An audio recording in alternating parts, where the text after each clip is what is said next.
This morning when I was eating breakfast at a restaurant, someone wanted to take a picture with me, which I'm happy to do. But the thing that pissed me off is that they had a plastic straw in their cup. I was like, did you not did you not hear everything that I've been saying? Right. So, ni hao. We know who Sai Scott is from this. People thought that Southeast Asia was just like one giant country. That's pure racism there. I had to know the difference between California and Colorado. It's the effort. I put the effort in because I care. And because you respect, right? Yes. Shallow reefs in a lot of tourist places are dead. Thailand has made corruption look sweet and normal, but it's not. I'd be more happier if we had less tourists, but the amount that we had was quality. Silence is what kills people. It's taught me that you can't really depend on anyone. You have to depend on yourself. If I had a kid, I would want them to feel safe, feel loved, because I think that's what a parent would do.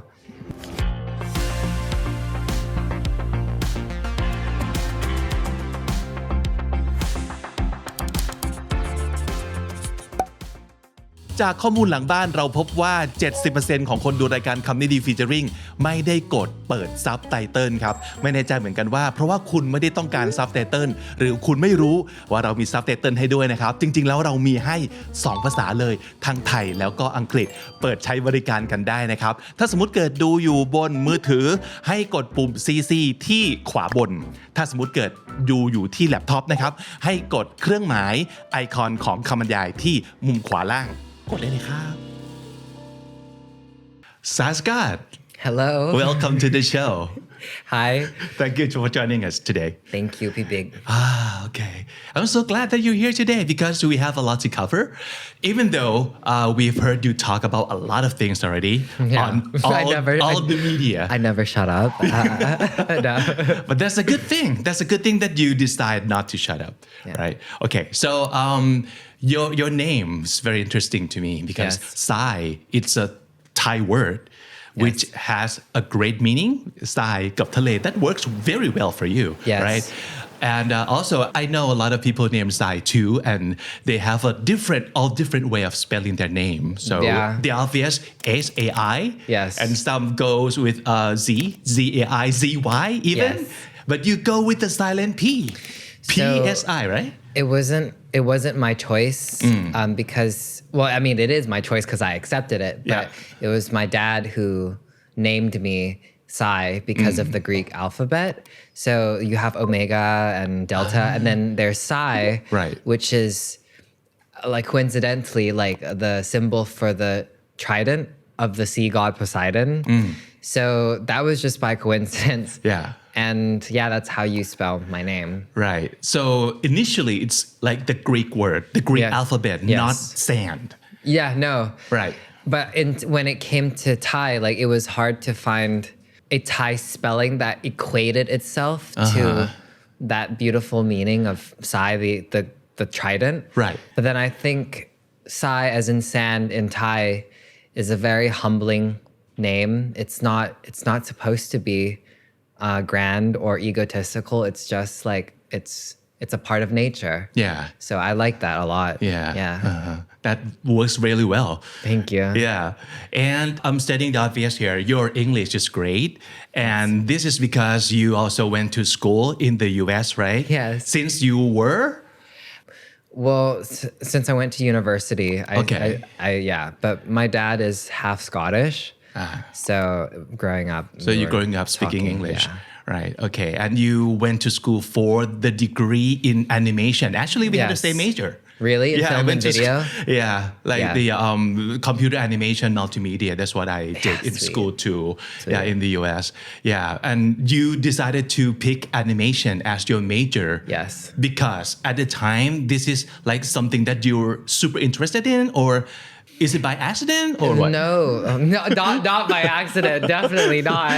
Because like I got into this school called CalArts, which is the school that Disney started back in the day to recruit artists. So my alumni is like Tim Burton and the guy who made SpongeBob and the guy who did Powerpuff Girls. So it's a really hard school to get in. and I was drawing like, I'm a really intense person. So even when I was drawing like 8 to 10 hours a day just to make sure that I was getting better, that I was going to achieve my dreams. And then I got in. And yeah, it all started because I love Disney. I love the stories. I love the characters. And I like the way that, I mean, like it helped me survive, man. So I love it a lot. Yeah. So was it a serious dream of yours at the time to be a part of Disney too? Yeah, it was a huge dream of mine. Yeah. Wow. Yes. Okay. All right. So is it still your dream at the moment? I think like it is, but when you like grow up a little bit, you start to realize that like you have other things that you think are important. It's like I love Disney, but I don't want to go and be in Disney as like someone who's like sitting in a room and drawing all day. Right. I still love it. I just think other areas of my life, like I like being physically active. I like talking to people. I think that's the kind of like it has to hit that criteria as well. Yeah. Yeah. So you can still love it and that could still be your dream, but you don't necessarily have to be a part of it, right? Yeah. Yeah. I mean, I went to Disneyland 20 times last year. Okay. So in Japan. So I love it. I love it. I really love it. All right. So let's start us off with something probably fun to talk about. Yeah. So it's called One Word or More. ขอหนึ่งคำจากทรายนะครับ So one word that you keep saying a lot, what would that be? I would say like love is a big word I say a lot. Okay. Yeah. It's like your love that you have for the nature or like I keep using the word love as like a solution to things and also a thing that people are missing and a thing that stops people from understanding and empathizing with fish or animals that don't look like humans. Like, so, and even now, like when people come up to me because people know me now, I sense that what they want from me isn't just to ask about the ocean, but they want a form of love. They want comfort. So I think love is a really big thing that I've been talking about. Yeah. That's a great word. Yeah. One word that you have just learned, like new word for you. It could be a slang. It could be like a technical term. It could be entire English. It's kujin. I just learned that. Okay. Because in Thailand, people love to pretend to be gay and sell themselves. They pretend to be gay. And I didn't know this. Okay. And they sell like the image that they're in a relationship with the person they're acting with on screen. Right. I was a bit shocked to understand that, but I guess that's a thing here. So you must know the other word, like fan service. You know that, right? Yeah, I do. But it's lying though. It's lying. Sorry. It's a part of the gig, I think. Like if you adopt this gig and you adopt this persona, so you could be like on the character like 24/7 and it's a part of a fan service. Shit, I can't do that. No. I can't like, to be honest, it's like, I'm not saying it's strange, but to me, the idea of pretending to be something that you're not and letting people believe in that is so scary. Okay. Because it's like, people see you. Why would you not want them to see you and experience you for what you are? Which is why I'm so grateful that people know me from my work and not because like I was a model or because I did like a film, because I know that when they're talking to me, it's not an illusion. It's like they really see what I've done. So I have no bone in my body that can pretend. Okay. Yeah. So for you, authenticity, that's number one. It's like the most important. It's like the most basic thing about being a human, like a decent human being that I think everyone should have. Be your true self. Yes. Yep. Okay. All right. So are you into like music and do you have favorite songs? Okay. All right. So if your childhood can be described as a song, what would the title be? Probably like Go the Distance by Go the Distance. But from the movie Hercules. Yeah, I love that song too. Yes, it's so good. So why? In any specific reasons for that? Because it's like an empowering song that's about finding a place within yourself that you feel powerful in and listening to that and allowing that to take you on a journey that shows you your potential. That's why, wow, I'm getting emotional from us. Like, it's just, but I love it. It's so good. Right. Yeah. Give us one random fact about yourself that not many people know about. It would be hard to think about what people don't know about me now. Okay. I feel like people know a lot about you now. The fact that people don't know about me. I met Arnold Schwarzenegger once, and Really? I love him. He's like my hero. Wow. Yeah. I met him once, and I met him at a restaurant, and he was really kind. Like I had a toy, and I was really young, and he played it with me. Ooh. So that really left a big impression on me. Like just a simple act of like acknowledgement from someone that you see as a hero can like totally give you so much. So I love Back that then, guy. was he already a governor or? Yeah, he's in his prime, right? He just did Terminator 2. Right. And I think he was about to start being governor or something. Yeah. Okay. Yeah, it was amazing. So you have met the Terminator. Yeah, I love him. He's my hero. Yeah. So cool. Okay. How about giving us one item that you really have to carry with you or have in your bag when you go to the beach? Because you go to the beach a lot, right? I try to bring nothing. Really? Yeah, because pack light. It's a hassle. Yeah, I would rather just be free and no worries. Very Hakuna Matata. Okay. No worries, no responsibilities. I just want to go and be in there. Okay. Well, actually, because I had my things stolen once when I went to the beach. Okay. I was in Italy, and I had a bag with my phone and coconut oil, and someone stole it, and like it just like. I could not see. I wasn't even swimming at the beach where my hotel was. I was like across town. So I only had a swimsuit on. So for me, it was like, well, am I gonna walk across town in my swimsuit after my stuff got stolen? So I was like, no. So I swam 2 kilometers from the beach that I was at back to my hotel. Okay. Yeah. So I don't want to bring anything now. I hate it. Like, bring nothing. It's better. Speaking of swimming, we all know that you are a very strong swimmer. Thank you. And you like swim long distance a lot. Yes. So I would like to know what would be some words or a word that is always on your mind when you swim that long of a distance. Discipline. And freedom. It's so freeing to be swimming long distance, and there's nothing on the horizon except just the ocean. It's so freeing. How did you find swimming long distance? Who like introduced it to you, or It was you've like seen it from anywhere? Or? it was just kind of like by nature. Okay. Like I was at a point in my life where I thought that nothing satisfied the feeling of freedom ever.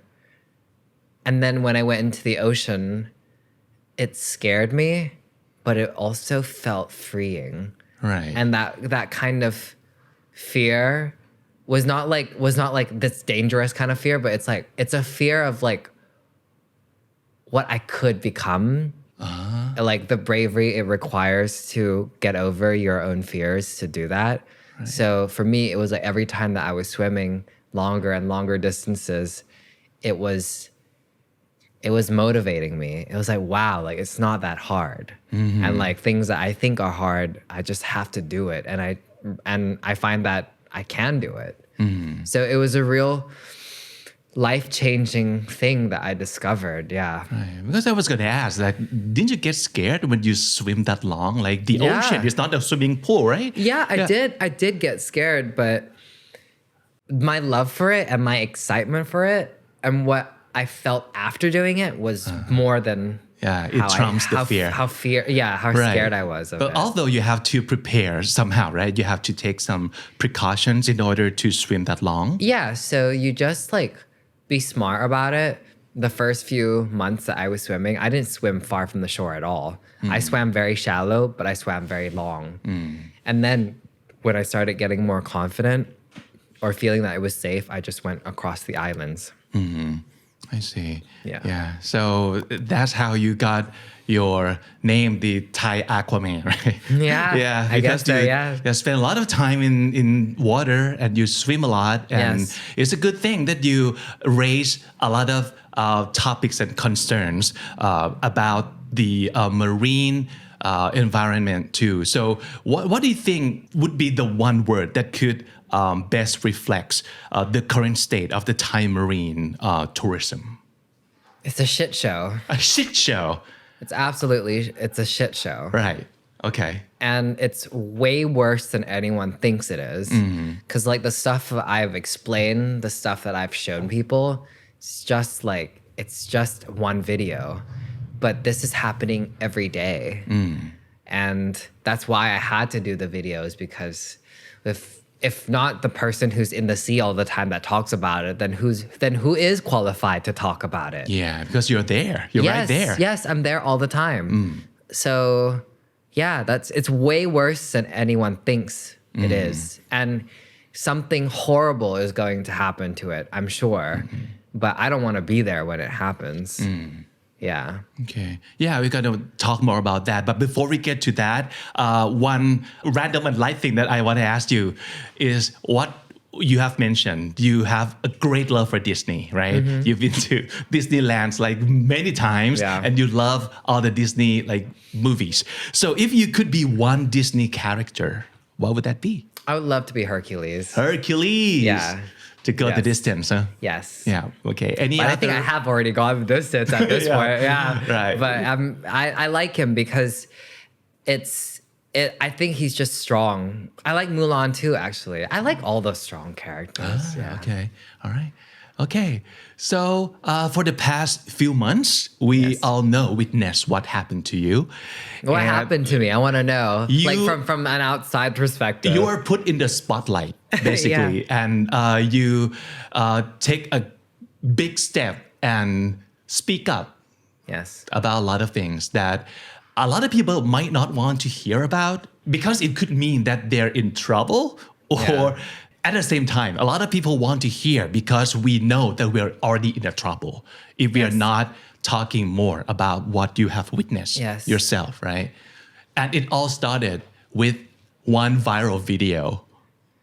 I don't know which one, because honestly, a lot of them went viral at that point. It was like, I think, because like, it was like back to back. It was like the video of the people throwing the anchor on the reef. Right. The video of me kicking the Ni Hao guy out, and everything was just like, Right. And how are you feeling about being super famous now, like well-known, famous, recognizable on the street? People come and talk to you and ask you question, come to give you a hug, get selfies with you and stuff like that? I think, I hope what I'm doing is always of service to my cause. I want my fame to feel like it's accessible. And like I said, I'm happy that people know me from what I've done. It's not something artificial. And it probably introduces the topic of conservation in like a mainstream way. So I'm very happy about that. But no one prepares you for what it's like when you're famous. But I'm not complaining. I'm just saying like it takes a lot of learning and adjusting to make sure that you don't disappoint people, because it's like sometimes people don't want just things about conservation, but they want to feel seen, they want to feel loved, and giving them that is like, it's a skill. Sometimes right now at this moment, I've had to like readjust how I balance myself. Because before, like, if I was feeling tired, I can go out and take a walk from because I'm trying to reach like maybe 15,000 steps a day. So I take a long walk. But now, like, if I feel tired, I can't really go take that walk because I'm going to have to give more to people, which is a good thing because I know that means they care about the environment, but I just have to like, find a quiet space or a different time. So it's just like having to adjust to that. And it could be very physical too, but has fame given you any discomfort mentally too? Yes, of course. Because sometimes you're publicly recognized and appreciated, and then some people think that you're public property. So they think that they deserve a hug from you. They think that they have to get a hug from you. Right. And I understand it's because they think that they're not going to see you often and stuff, right. which is fine. But I get like these interactions like 20 times a day.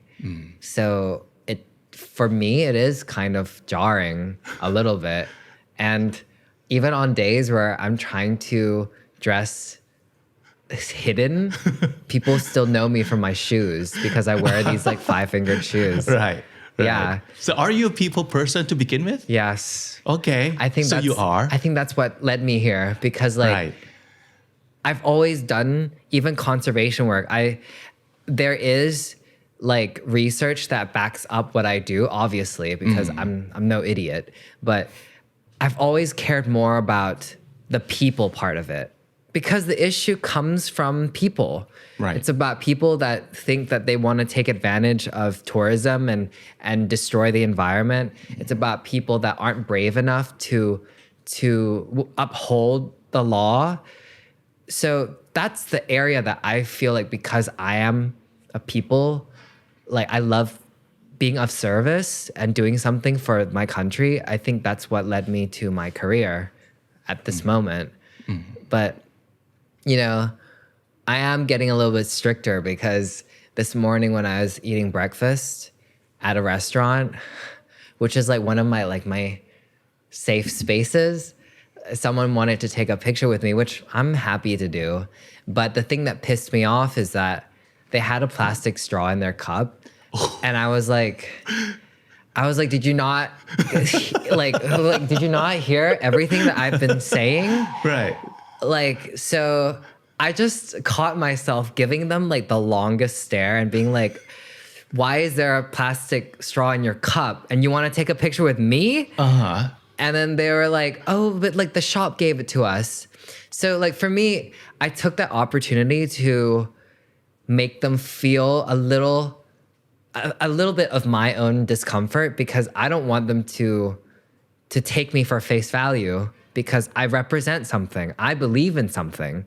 So after they took a picture with me, I was like, well, please make a better effort to not use it. But hopefully, like the Ni Hao instance, what I did for them today helped make them reconsider their choices. Yeah. Because for me, if you have a plastic straw in your cup and you're asking to take a picture of me, it would probably be like having an Islamic person take a picture with a pig. Right. Like that's how horrible it makes me feel. Yeah. Yeah. And a lot of people might feel horrible after they have encountered Scott in this situation, but maybe that needs to be done, don't you think? I'm not a celebrity. Although I am famous, I have a clear mind. I know what I've seen and I know what needs to be done. So I think fame is an aspect that supports what I want to do. Right. But I did not come up like a celebrity and therefore my behavior, I don't people please if it crosses my boundary. Exactly. Because you have just raised a very good point. Because a lot of people might think that if they have fame, it's their opportunity to get all the love and approval from people. Yeah. So that means they have to please as many people as they can, but Right. not necessarily, right? If you have your cause and it's so clear, of course you need to speak up and Yeah. you need to say that. Because I got here because of what I believe in. So I believe that doing things that I wouldn't normally do if I wasn't famous isn't in my interest.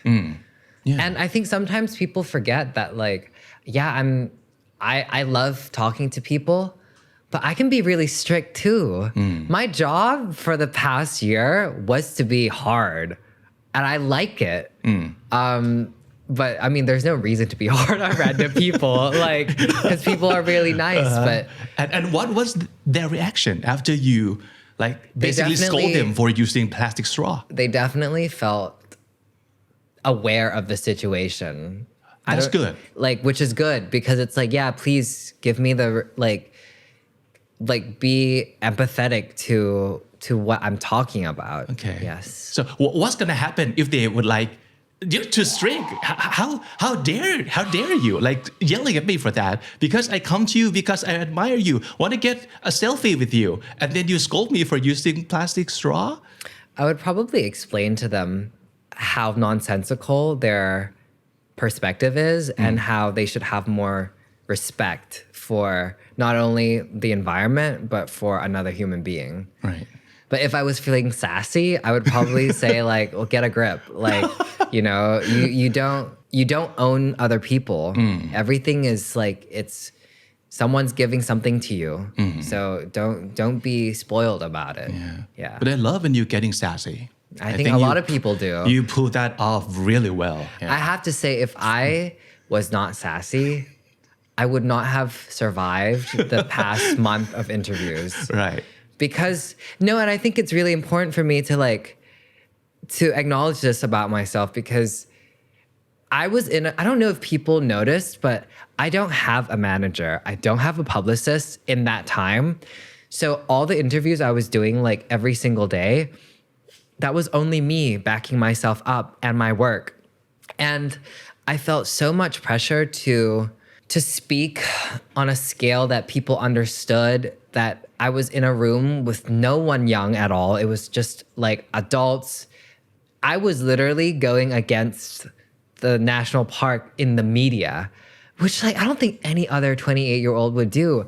But I'm happy that happened because I think it just proved how real I was. But the minute that I start allowing myself to be sassy, it allowed me to feel strong and quick, which is so important to me. Yeah. And I think that's what you have done is what a Hercules would do. And thank you. I think that's great. Yeah. Go against something even bigger and scarier than you can imagine. And you still want to go against it anyway. Yeah. That's very admirable.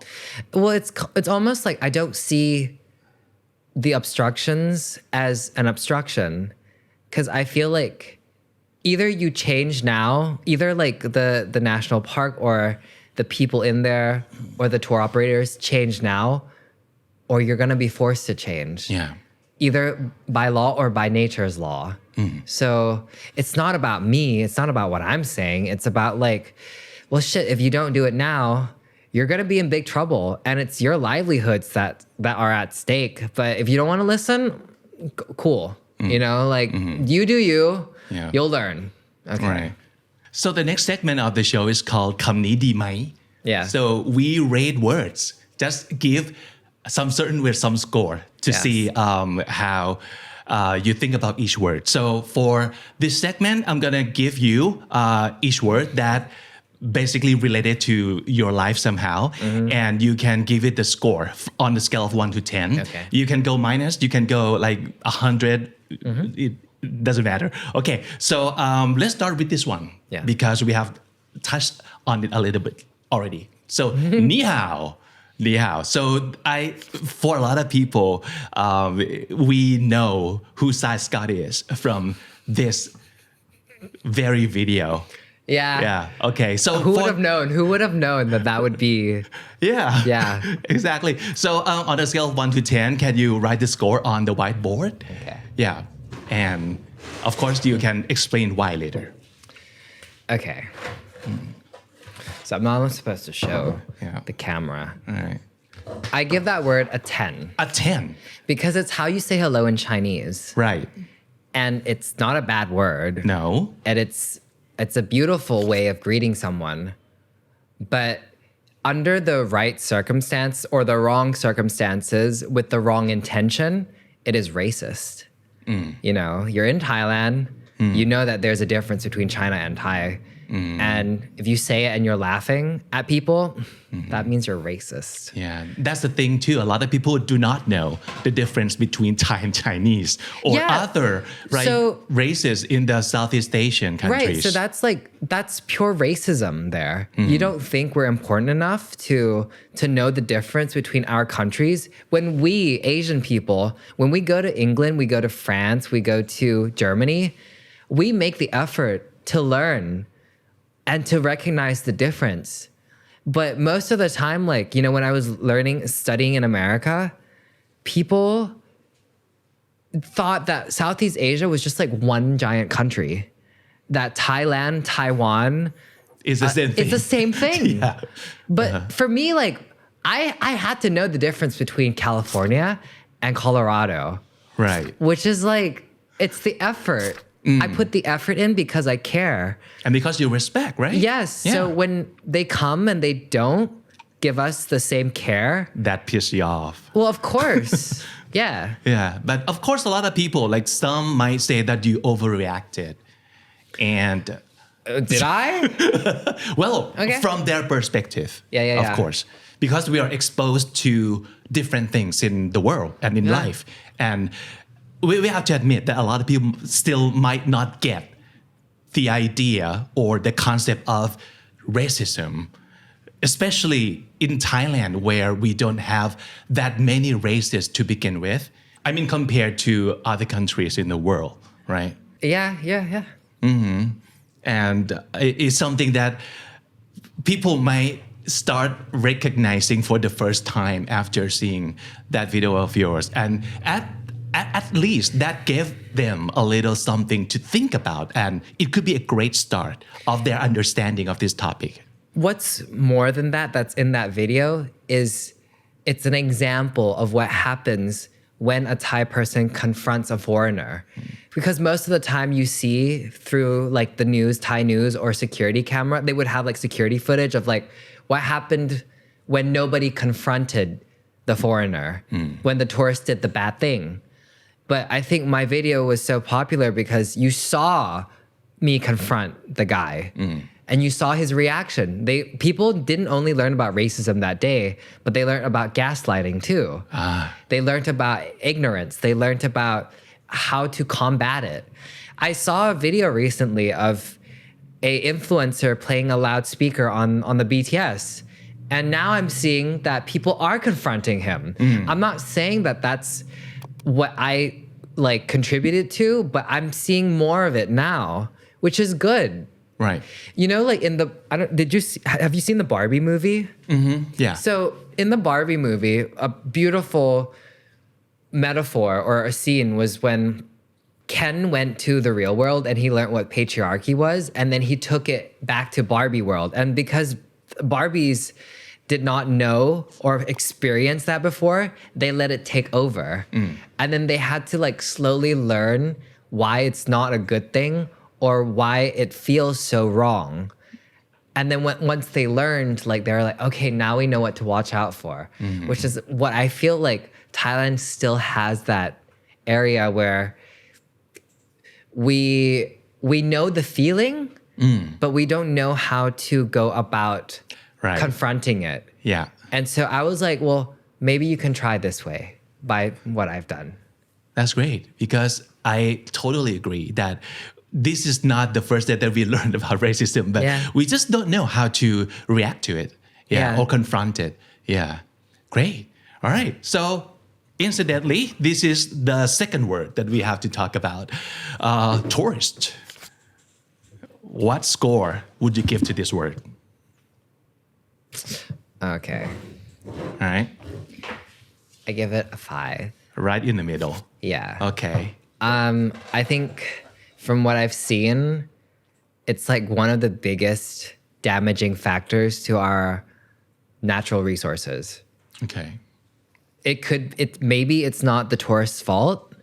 Maybe it's down to the national park, or it's down to the tour operators. It's down to a bit of it is actually down to the tourist's responsibility to have morals and respect. But tourism is like a big monster. You know, I think that's what's destroying our environment. So you would say you'd be happier if we have less tourists? I'd be more happier if we had less tourists, but the amount that we had was quality. It's not about, some people think less means less money. No, less means better quality. If we approach it to attract more quality tourists. Our natural resources are so beautiful. People would pay premium prices because that's the value that they see in it. But we, Thai people, sell ourselves short. And therefore, it influences the way that tourists see us. They think that our home is worth just 40 baht, you know, because that's the entrance fee. Sorry, for foreigners, it's 100, I think. It's just worth 100 baht. If you go to like Disneyland and it's only 100 baht, you would act like a fool. You would act like a monkey. And the place would be destroyed. Right, yes. So it's actually, tourism is bad because it's our fault too. Because we let them act that way. I love the word you just used. Even though it's a negative word, we sell ourselves short. So we do not see the true value of what we actually have and the potential that it really has. Yes. You know, we have a globe right here, right? Only the areas in the middle have the most beautiful coral, which is where Thailand is, near the equator. That's how rare our natural resources are. And yet, we just throw it away. Yeah. Because it's worth 100 baht. Yeah. We act like it doesn't mean anything or it doesn't value that much. Yeah. And that needs to change. Yes. But I feel like they don't have time to change. Like, I think one of the main things that I was talking in the news about was how we had like a huge heat wave last year, and that led to a massive coral bleaching event. Coral bleaching happens every year. But what happened last year, during my work, I saw that it happened on a scale that was like unseen for many, many decades. And shallow reefs in a lot of tourist places are dead. They're straight up dead. They did not recover. So for me, it's like a lot of it is gone now. So whether you're going to learn or not, it's like it's too late for you. So I don't know how to recommend that they go forward. Yeah, like, you know, some will come back. We might have beautiful corals left. It might be able to regrow. But the scale that it had died, I don't think people actually understand how bad it is. And I think no one wants to talk about it too, because I think they're scared, or they don't want to think that it's that serious, but it's serious. Yeah. And it might be too late, like you said. Yes. And it could, we might have to wait for another, I don't know, 10, 100 years for it to Coral recover. grows only 2 to 5 centimeters a year. Yeah. And the huge piles of coral that I saw die was like this big. It's like it takes decades to grow like that. And it's all gone. And it's not the tour operator's fault that it's gone, but the fact that they never let it rest properly, they keep throwing anchors on it, it just sent it over the edge. Right. And yeah, see, I'm someone who doesn't give up. You know, that's not, because I don't do it with a goal to like, I do it because it's in my nature, not because it has to be a certain way. So that's where my motivation is. And when I felt in my blood that what if I kept going down there to do the work I kept doing, like, you know, to clean up the reef, to stop the tourism, like tour people being bad and stuff, I started feeling like it was not working anymore. Like it was ineffective. And that's when I realized something was wrong because if it was beautiful, I would still want to protect it, but I felt like it had died. Right. So that's why I'm able to sit here right now because the factors have changed now. Things have died. And I think we need to find, I need to know what's going on. Right. And I need to know what to do next. Yeah. But at least you're saying that even though we cannot restore everything into its original condition, at least don't make it worse, right? Like you said, like throwing anchors, and stuff like that. Now it's like, because it's a lot of it is destroyed now. To me, it's like, okay, well, how do I make sure that, well, I don't know, for some reason, all I care about now is like making sure that the next generation is ready to, they have the information they need, they have the experience that they have, and they have a role model. That's all I care about right now because it's like, okay, well, it's too late for the older people that are in that area that are causing the damage. Now it's like, how do I make sure that the younger people feel empowered to take this on? Because I can't take it on alone. Right. Yeah. For sure. So let's talk about this word then. Gray area. I'm sure that doing what you do and all that you have done, this word has been raised as an argument for you, what you speak up about. So they said locals or business owners, sometimes what they do falls into this category, like the gray area. And like, for example, like letting tourists break some regulations or restrictions.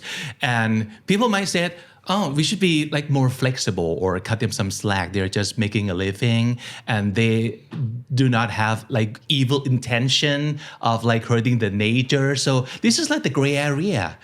What do you think about this word? I hate it. Yeah, I can tell. Gray area means corruption. Okay. There is no gray area in law. So gray area doesn't mean flexibility? Well, I mean, okay, how would this sound if like we're in England and we're talking about the law and you're asking me like, is there no flexibility in the law? What the like, sorry, but like that is corruption. Thailand has made corruption look sweet and normal, but it's not. And especially when the thing that's being destroyed by corruption is non-refundable. It's like, it's permanent. So no, I hate it. And I don't care, sorry, but I don't care about the people that don't agree with how I see it because it's like, I'm not doing it to please you. I'm doing it because I need to protect what I love. Okay. And I also do not care about the people that want me to approach it like that, you know, the business owners, because it's like, I'm not here to please you. My job is to stay honest and to protect our country's natural resources, not their wallets. Right. Which is something that maybe the national park has forgotten. Yeah. And for those out there who might not have the correct information, they might wonder, is this really that bad? Like, for example, like, what's your opinion or on all these, like collecting seashells as a souvenir? Is it doable? Is it okay to do, or do not touch any seashells on the shore at all? I mean, the action of taking seashells, touching marine life, it's all like bad actions. But like, if you want to just talk about the action itself, it's horrible because everyone thinks like that. And we have thousands of tourists a day. It's almost like people asking to take a picture with me. It's like, okay, you might think it's just you, but I've seen it like 20 times now a day. The animal that's been touched, it's been touched 1,000 times. So no, like the action itself is horrible. And beyond that, the intention in it is even worse because you think you own it. You think that it's yours. You think that it's yours to ruin for others. The selfishness in that is bad. It's just as bad, if not worse, than the actual action. Yeah. So we need to know better, at least be aware of the impact that it might create and it could be for the very worst and we need to know about that we need to prepare for the worst and we need to use the law like serious like we need to be so strict with it I go to Hawaii a couple of times for my vacations they're so strict and it works okay so I like it right like strict with what we can and cannot do as both residents or as tourists yes and there are repercussions if you do the bad things right there is no gray area so we are too สบาย I think we're too like corruption I think not สบาย yeah Sabai is like if someone buys you pak kapao and you wanted chicken and not pork and then you're like that's fine doesn't matter but like destroying a coral reef that's not sabai that means you're an asshole okay all right noted sorry we should be I'm like really serious aware about of all this okay for the next word family it looks like a wholesome and super positive word that people cherish but we all know your story right so maybe you have a different take on this word I give it a 2 okay it's Based overrated it's overrated yeah because in general or in your case only I think it's kind of a fairy tale to believe that everything that you need as a human being can be supplied by your closest relatives. That's not true. Okay. And it takes the responsibility that you have to yourself away from you. If you feel that you need to depend on your parents or your siblings or your cousins for love, it's just like not every family is bad. But every family is complicated. I think for my case, it's beyond complicated. But it's taught me that you can't really depend on anyone. You have to depend on yourself. And if I had a kid, I would want them to feel safe, feel loved, because I think that's what a parent would do. But in my case, like that's not what I got. And I'm not complaining about it because I survived it. But to me, that word is I'm like, whatever. Yeah. And you chosen to speak very openly and publicly about what happened to you too. Yeah. Yeah. So what gave you that kind of courage to talk about that? Because for a lot of people, what happened to you might be one most difficult thing to talk about for a lot of people too. I mean, how am I supposed to protect the environment and protect the world if I can't even protect myself? Speaking up about it is the best way to protect yourself. It's to reassure yourself that like the bad people receive the repercussions. Yeah, it's like I could never ask people to be strong if I didn't take those steps myself. And also, I love myself more than I love the people that hurt me.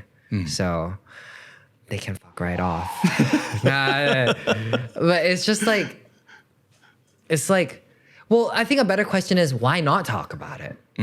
What's stopping people from talking about it? It's the same logic that allows me to speak up against the president of the parks. It's like, there's a huge injustice happening. Who are you, another human being, to stand in front of what is right and what needs to be done? I don't work for you. I'm not your slave. I might, like with my parents, I might be your child, but you don't own me. You know, I have a purpose. I have my own life. So if you fuck up, then I'm definitely gonna let people know if it's on that kind of scale. Right. So yeah, speak up. And I'm really glad that people dug that up because damn, like now they have an example of someone who survived and someone who it's almost like that Nihao video too. It's like everything I keep doing, it's like it follows a pattern where it's like now you have an example of what you can do. It's like, has this ever happened to you? It has happened to me too. And this is how I cope with it or how I fight back. Yeah, silence is what kills people. Yes. Because why would you be so afraid to talk about it when it's not your fault? It almost by not talking about it, the abuse, the shame of it, you put it on yourself. But it's so simple. It's like if someone stole something from a house, you would tell someone about it. Sure. So if someone stole something emotional from you, why be ashamed to talk about it? Yeah. So, had your family been a safe zone to you, like the ocean has been a safe zone to you, how different do you think you might turn out? Very different. But actually, no, I take that back. I wouldn't have turned out different because I learned to give myself the things I needed to succeed. So I have what I would have had if they had given me love now. But I have it without them. Right. And the reason I asked you about this is, well, it circles back to what we have talked about before, like the concept of the hero. I truly believe that heroes, they chose to, or maybe they had to go through some rough paths in order to be a hero or where they are right now in lives. So maybe you would turn out to be a different person if you had it easy and you had all the love that your family given you. I mean, it's debatable. I guess we'll never know. But yeah. But like I said, all I know is that I have all the things I need now.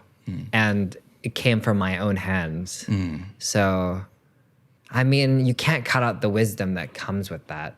But I think no child deserves to go through what I went through. And it's something I wouldn't give to my children. And I think if they had given me love way early on, I would have, well, I guess we'll never know. Yeah. Right. Has it gotten any easier to live with what happened? You feel less affected negatively and emotionally by what happened, and that allows you to let go and move on. The minute I wrote it, I moved on. Okay. Yeah. Do you think forgiveness is possible in this case, or you have forgiven? I think forgiveness is not a term to use for things that are this serious. It's almost like it would be foolish to forget what you went through. When you're in hell, you never forget who put you there. And it would be really stupid to forget that.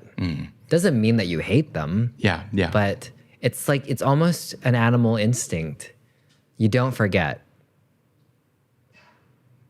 Doesn't mean that you remember it in the same way or remember it with vengeance. Now I remember it differently. Right. Now it's like because they dug it up, I was able to, it was such a good opportunity for me to reintroduce what that chapter of my life did for me, speaking up about it. And I allowed to transform from a thing I did out of survival to a thing that reflects my success. So yeah, it's totally amazing. Right.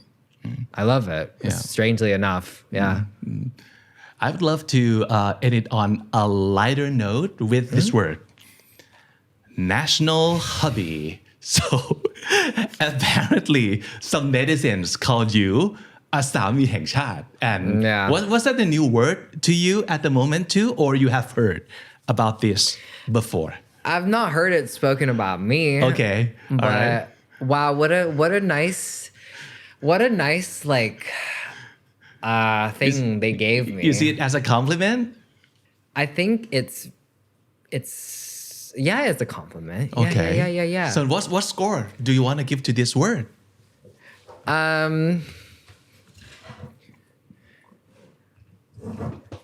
I would give it a 10. A 10. Because it doesn't help my dating life at all. Because like whoever calls me that it's not going to materialize in real life. Yeah. But it's nice. It feels nice to hear right. it. Yeah. Okay. Do you ever think what kind of husband would you be if you chose to be one? Depends on if I'm married to a man or a woman. Okay. Because dating a man, I'm bisexual. Dating a man and dating a woman is completely different mindset. Okay. Yeah. and that would change your role or your like identity somehow in the couplehood, you think? No, I think my role is pretty badass. Okay. Anyway. The badass one. Yeah, I'm the badass one. Okay. But how much care you have to give and the way you give the care is totally different. Yeah. How so?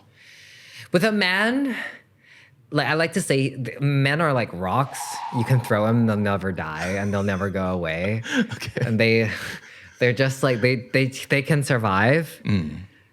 And you can do like all the really hardcore adventure stuff with them and know that you don't have to care so much about them.